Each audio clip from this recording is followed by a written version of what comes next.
My name is Trish Ware, and I am obsessed with all things pregnancy and birth, and helping you to navigate both the practical and the magical seasons of this journey called motherhood. I'm an all-day coffee-sipping mama of 7 and labor and delivery nurse who took her expertise in the labor room and turned it into an online one-stop shop for mamas looking for powerful education and support.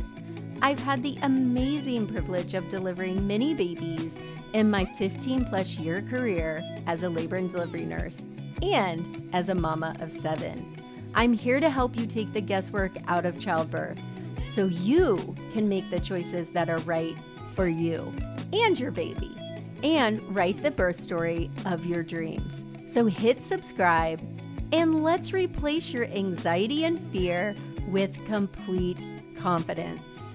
Quick note, this podcast is for educational purposes only and does not replace your medical advice.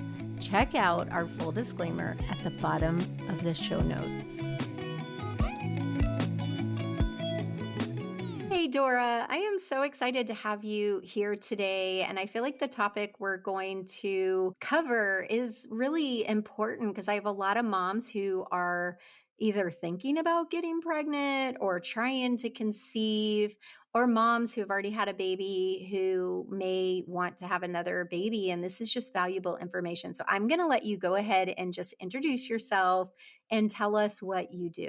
Absolutely. My name is Dora Toma, and I am a functional medicine health coach. And I have a specialty in women's health and hormones, especially in fertility. I work mostly with women in their childhood reproductive years, and I help navigate in learning how to manage their hormones, how to be more friends with them, but also how can they conceive easier and have a healthy pregnancy and a healthy baby. I love that so much because I think a lot of times we take for granted thinking like, okay, I'm going to start trying to get pregnant and I'm just going to get pregnant and that will be that. And I think it's really wise to understand that it doesn't always play out that way. And the more educated we are, the better our experience can be if things take a little bit of a loop. So I love that. Correct. Especially when we have already a child, we feel like, oh, it's going to be very easy to have our second. And we're looking at our modern world. Women get pregnant much later in their 30s, mid 30s. So because they want to postpone for their career and their business or anything like that, or just finding the right partner. And once they found everything and everything settles, they're ready to have a child. They may be able to have the first child and then they want to have the second, but as quickly as possible. And that doesn't always work ideally. And that doesn't mean that each child will benefit from all the nutrients and all the attention and so on and so forth, because there is so much more than just the time or the ability to get pregnant physically. So that's why I love working with women, either if they're having issues, right? If they're having challenges to conceive, either their first, their second, their third, their fourth. I even have a client who wants to conceive her fourth child. I also want to help women that want to optimize their fertility to have the best chance for a healthy pregnancy, for a healthy baby, to set the best life for their future baby. So I love that so much. So before we started, I was telling you, I always start by asking my guests their birth experience because this is the birth experience with labor nurse mama. So I would love for you, like, just tell us about your birth experiences. And I know you were doing this prior to having baby, but how do you feel like it's shaped your career path or your business? my story is very interesting. I actually had two births, one with a living child. The first pregnancy that I had was in 2018. It was very bumpy and experienced premature labor at 23 weeks. Unfortunately, the child did not survive. And that definitely was the big shock in the medical system of childbirthing experience and supporting the mother throughout the pregnancy. I'm not even going to open up the conversation about preconception because there is none unless it is an issue, right? And also if there is something that is related to premature labor, premature birth, or complications, things get very complicated and not a lot of answers are given. I already was, I already had a very crunchy mindset even before that. And I wanted to have a birth center birth, and I didn't have any OB related unless, besides the one that it was connected, just had a connection with the birth center. But when I went to the hospital, the doctors were rolling their eyes at me that I was coming from the birth center. So you can imagine that experience. It was to some point was traumatizing. Besides the actual loss, besides the entire story, and that really empowered me to first heal myself, heal my physically, emotionally, and also help my learn what I can do in order to get pregnant again and be able to have a successful pregnancy and not to go through the same route that I had with my first pregnancy. So I gave myself quite a good amount of time, about 9 months, I gave myself to really focus on nourishing myself, nourishing my body, helping myself get it back on my feet to conceive and have the healthy pregnancy that I want, have the birth that I want. Lo and behold, I got pregnant, like I said, in 9 months. The pregnancy was just as perfect as it could be. I went in labor, natural labor at 40 days and 40 weeks and 2 days, sorry. And it was amazing. I had it up at the birth center. Nothing happened wrong. So because I had that experience, those two experiences so completely different, I realized that there is so much need for women to understand what their abilities are, what they can do, and to feel empowered that they can have what they want, and they should be listening to their body. They should be asking for support and should be having a word on their journey, whatever, if it's a treatment or if it's whatever it is. And although I'm specifically working on the fertility side, I'm also talking about the birth because this is the birth experience.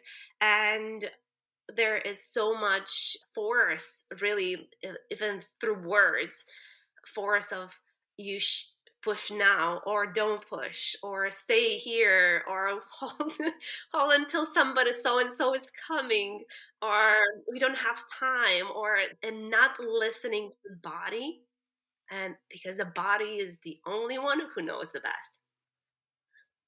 Yes, I totally agree. I start just about all of my live classes out with birth is a natural process, is not a medical event.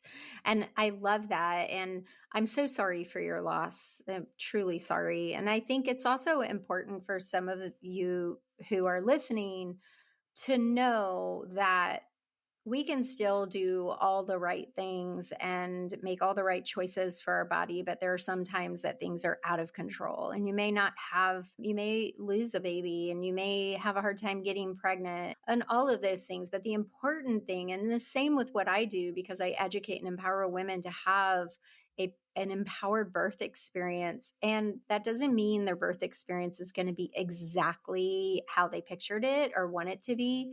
But what it does mean, when you are empowered and you educate yourself and you do all the things that are within your control, you're going to leave the experience feeling empowered and not leave it with what if, and what if I had done this, and what if I had done that. And I think that's just really important in our journey as parents in general. So I figured today we could talk about maybe your top 3 tips that someone can practically take away from listening when they're thinking about trying to conceive, or they're in the throes of trying to get pregnant, or fertility health, or what have you. So because you do one-on-one coaching with families or couples, I would imagine.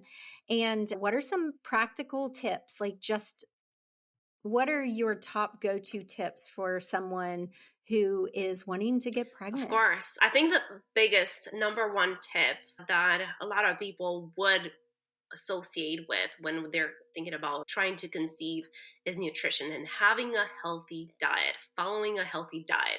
And I'm going to expand on that. What does that mean, a healthy diet? Because we hear that even from our general practitioner, GP, and yeah, have a healthy diet. What does that mean? And outside in the social media and the internet, there are so many healthy diets, but what is the healthy diet for fertility for a woman that is cycling? And it's not intermittent fasting, it's not keto, it's not vegetarian, vegan, whatever it is out there, trendy right now. And if we want to really look at studies, for example, the diet that has been proven most effective for longevity and fertility and all sorts of that, it's the Mediterranean diet. Oh, and what does that mean? Is having an abundance of vegetables. We want to start our meals with a lot of vegetables and as diverse as possible. If there can be seasonal, ideally organic, or at least the ones that are most heavily sprayed to be organic.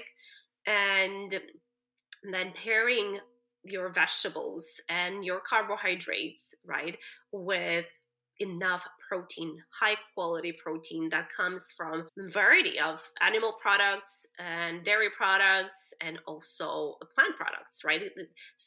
There are specific plants that do have protein, but you do not want to solely stay on only plant protein. You want to diversify. You want to have as diverse diet as possible. And lastly, after carbohydrates, protein, you want to have healthy fats. Fats are super important for having healthy eggs, healthy hormones, and just an overall, right, fertility. Each and every single cell in our body, fatty acids to have just a great function on themselves. And if we're thinking specifically at the reproductive system, what is the most important cell in our body?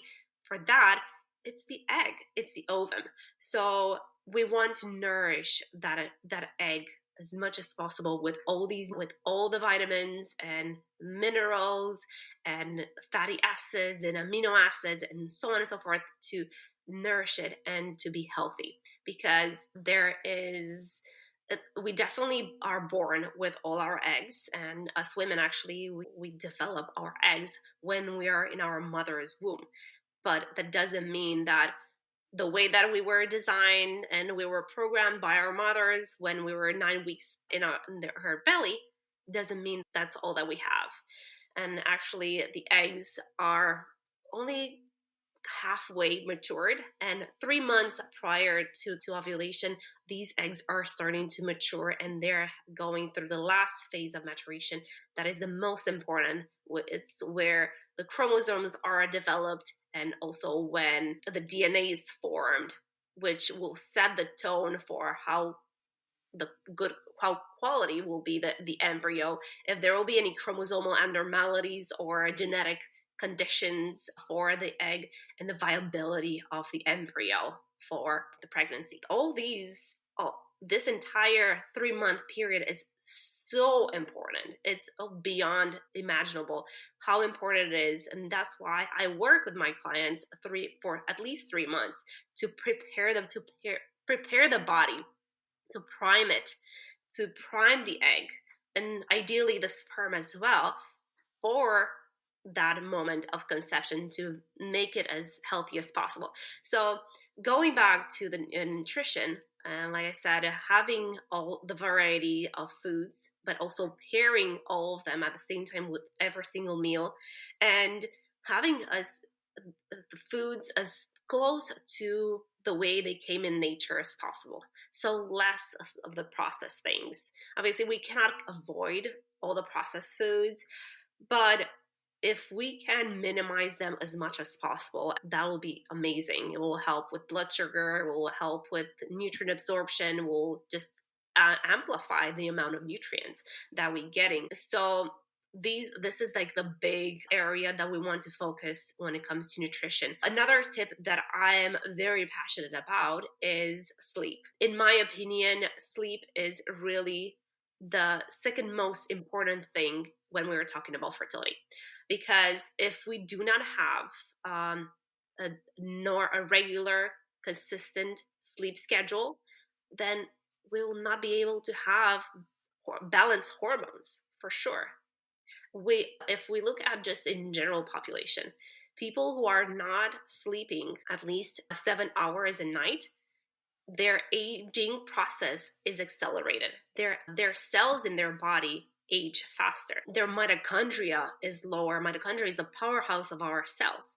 And going back to the egg has 10 times more mitochondria than any other cell in the body. So it's very important for the egg in that 3-month period to have healthy mitochondria.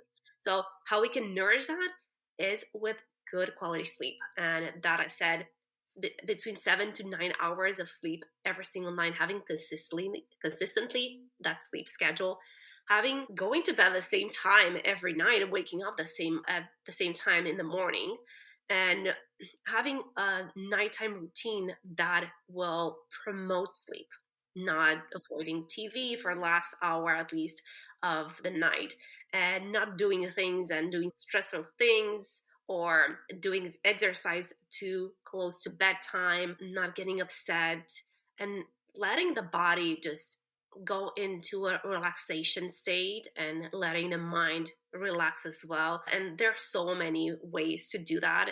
It's very interesting. I've seen more and more with many clients that they have racing thoughts in the evening. So they just cannot stop their mind, and it's getting harder and harder for them to fall asleep. So I even had a client who was taking Benadryl and NyQuil to fall asleep.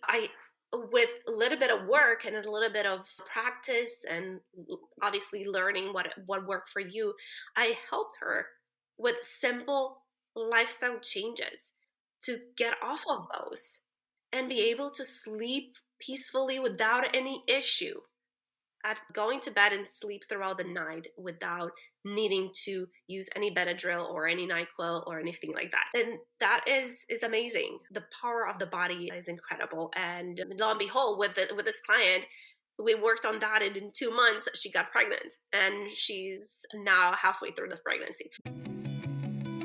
There's a lot of guesswork in pregnancy. You don't want to be in a lot of pain. You don't want to tear. Who does? You really don't care what your cousin's sister-in-law's friend Sally did for her birth. You want to choose your path. So jump into our weekly pregnancy updates and grab your free pregnancy and postpartum bundle checklist now and get all the details you need to know. We're going to help you stay organized during each trimester of pregnancy. There's no need to get overwhelmed and frustrated with all the suggestions that are out there. Do not Google search. We've helped you take the guesswork out of everything that needs to get done before the baby comes.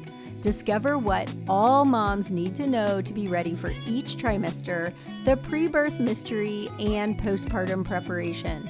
Plus, you'll be ready for each stage with the weekly education that we're going to send you. Get instant access now. The link is in the show notes. Yeah, that's incredible. I wanted to interrupt you for a second because I have a couple questions before we get too far. One, this is exactly the advice I give to my mamas preparing for birth as well. But I think for the sleep, I tell my girls too, because sleep is a huge issue when you're pregnant, whether it's getting uncomfortable or you have insomnia. So I do the same thing. We create a routine. I think having that routine is so important, but I'm imagining that the reason you're saying going to bed and getting up at the same time is for the hormones. Like, is that why it regulates your cycle? Yes, you are absolutely right. We have there is something called circadian rhythm. This is the cycle where the night and day cycle that we follow.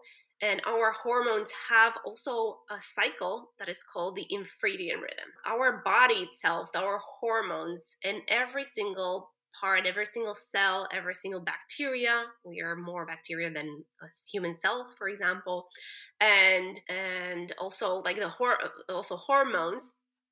They all are affected by this circadian rhythm. If the circadian rhythm is consistent, then everybody else will follow through, will know what time it is, because the body doesn't have an alarm, doesn't have an iPhone or Apple Watch. So what time is it? Or Alexa. But it can tell by the times that you go to bed, by the way you expose your eyes to the light, to the natural light. This is how the body will understand, okay, it's very bright outside. It means that it is morning. The sun is above my head. It is very bright, or so, and if it's sunny, of course, then it means that it's midday. If the light is getting red orange, it means that there is sunset. So we need to get ready for bed. We need to prepare the brain, prepare the hormones to start making melatonin, for example. And the circadian rhythm also is affecting this sleep cycle. And there are two hormones very important. One is the melatonin, like I mentioned, is the hormone that makes us fall asleep, is also very important for equality. It's a highly, very important antioxidant and has been found in the follicle fluid that is hosting the egg. So it's very important also for equality. But so this hormone, melatonin, we make it in the evening, right? Once the sun is setting, once we start getting exposed to that red light, then our brain says, okay, let's start producing melatonin. And that is until the morning when the sun is rising, melatonin is suppressed, and cortisol, which is our stress hormone, is released and is produced. And in the first 2 hours of the day, we have the peak time for cortisol. So if we have erratic schedule, imagine then we would wake up at 11, or we wake up at 4 a.m., or we wake up any time of the day. We go to bed at 2 p.m. or 2 a.m. in the morning, and then some days at 11, and the body will not understand when to produce these hormones. And these are much more important than sex hormones. If we want to look at an evolutionary standpoint, then we want to focus on survival. Body wants to keep you alive. Reproduction is next. If you are not going to survive, you're not going to be able to. So the body's main goal is to keep you alive. If you are safe, then the next thing we'll be doing will be making sure that you are in the great shape to conceive.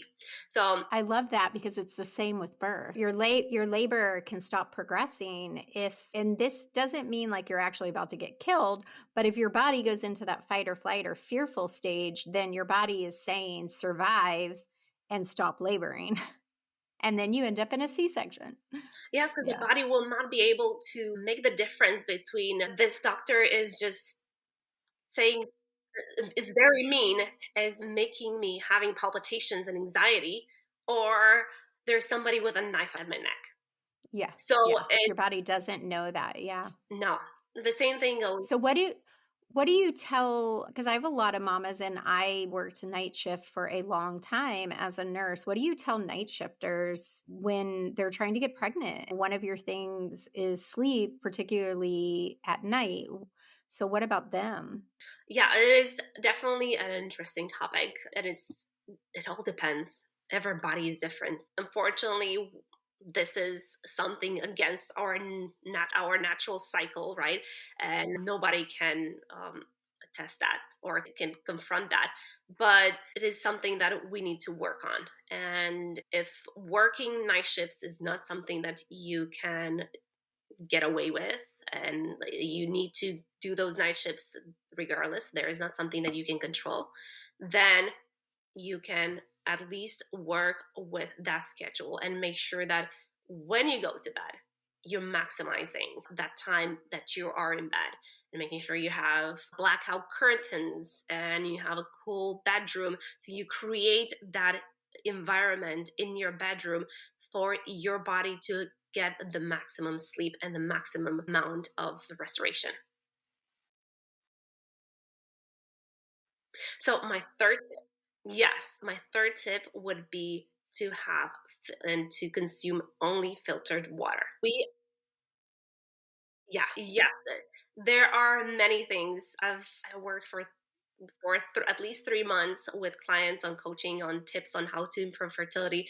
Also have a free resource on Instagram, but these are my biggest tips. And the reason why I decide that drinking filtered water is the most important, one of the top three reasons, is that we are 60% water. Our cells are made of water.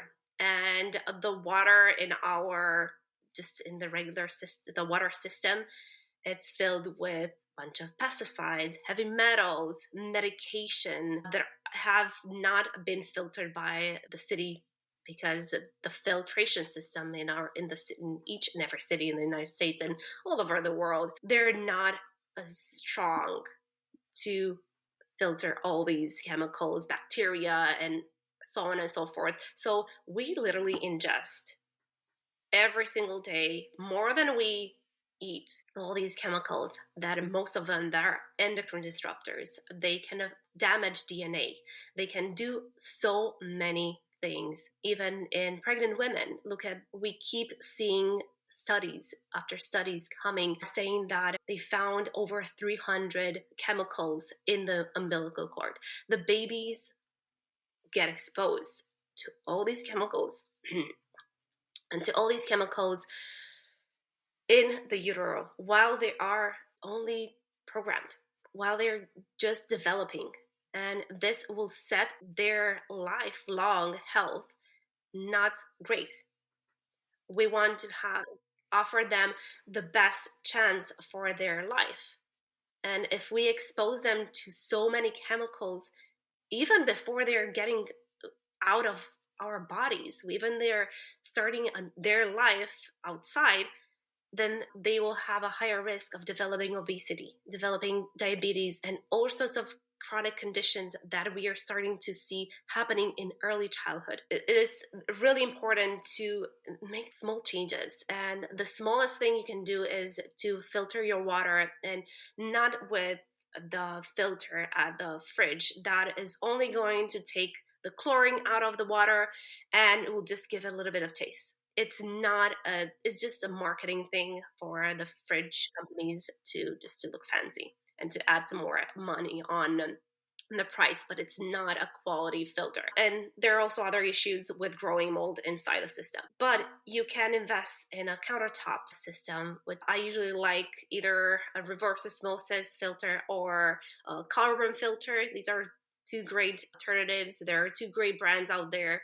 They do this also under the sink system that you can just set it up under the sink in the kitchen. Obviously, there are the systems for the whole house. Obviously, these are the most expensive. But if somebody can afford it, can do it, if they're building a new house, if they want to invest in something like, it's definitely something good. This is one thing that I definitely am very passionate about. I love this conversation because I feel like a lot of times when we're talking about fertility and preparing for pregnancy, it's buy this and do that and take this and take that. But these are things that all of us, I'm laughing because these are my exact tips to my pregnant mama, even down to the tips you had for the night shift mom. Melatonin is a huge role in birth as well, because we tend to, just like our cats and our dogs and our lions, we tend to go, if we're left alone, to go into spontaneous labor. Most women go into labor at night, and it's because of melatonin and feeling safe and having that cocoon. So I teach my girls if they are being induced, to recreate that during the day in the labor room, dim those lights and create a safe environment. So I love that these are easy, tangible things that are within our control that we can practice. And I feel like I definitely was like, didn't expect number 3. So that's exciting. And now my husband is totally, I'll drink tap. I don't care. And I'm totally like, I don't like tap. I'm not drinking that. Now I can tell him that it's important not to. Yeah. So is there anything else that you want to add, just that you feel is important that these mamas who are, or women that might not be mamas, are mamas who are preparing for the next pregnancy journey? Anything else you want to share with them that you feel is powerful?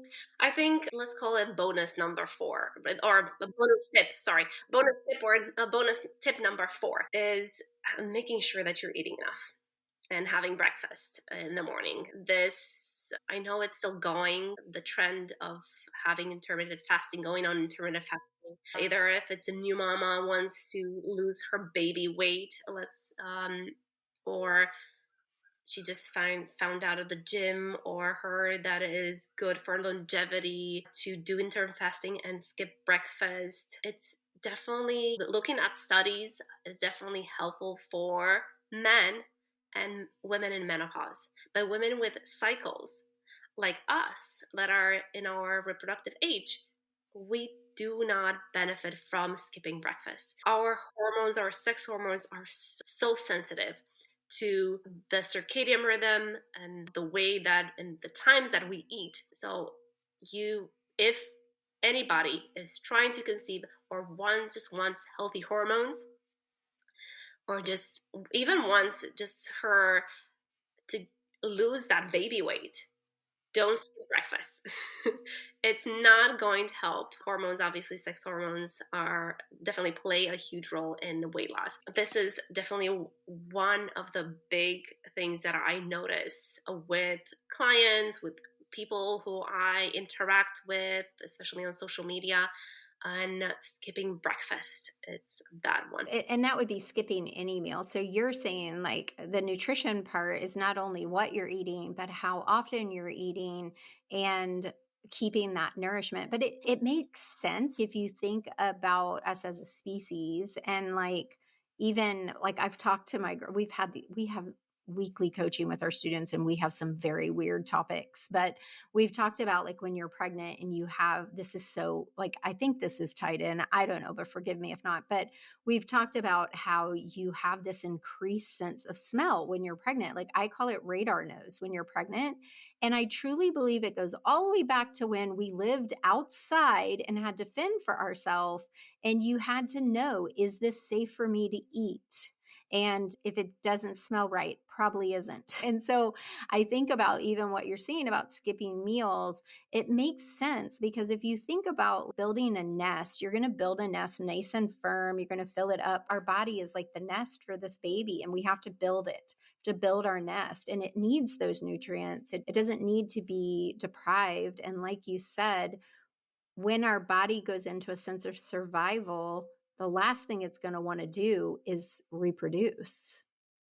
So skipping meals can make your body feel like you're going in. And this is coming from me, who I've struggled with eating disorders my whole life. So I'm hearing you after years of therapy. But yeah, so I love that. Thank you so much for coming today. I have 2 more questions for you. One, where can my guests find you?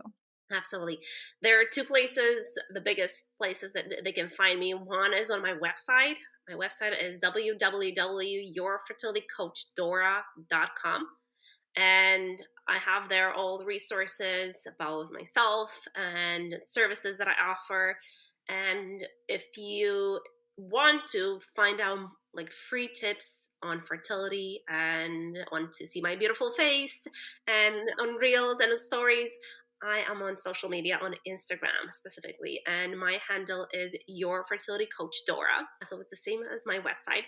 And right there, I post very regularly, about every day, a single day, And I help so many women with the 3 tips. On a weekly basis, I get a dozen of women say, "Oh my God, thank you so much for your tips. I'm putting them on, I've been applying them, or I've got pregnant, just following Oh, your I tips." love that. It's And I'll link in the show notes as well so that everyone can find you. So, my last question for you that I ask all my guests, Dora, what is your superpower? What would you say is your superpower? What do you like just do really well? Interesting. I think my biggest superpower is sharing the great information that I gather, that I learn especially through my own experience. 99% of the time, I talk from experience, from what I've seen, what I've read, and what I've applied and tried. And obviously, with the understanding that everybody is different. What worked for me doesn't work for everybody, but molding into creating individualized plan or approach. So I think this is definitely my superpower.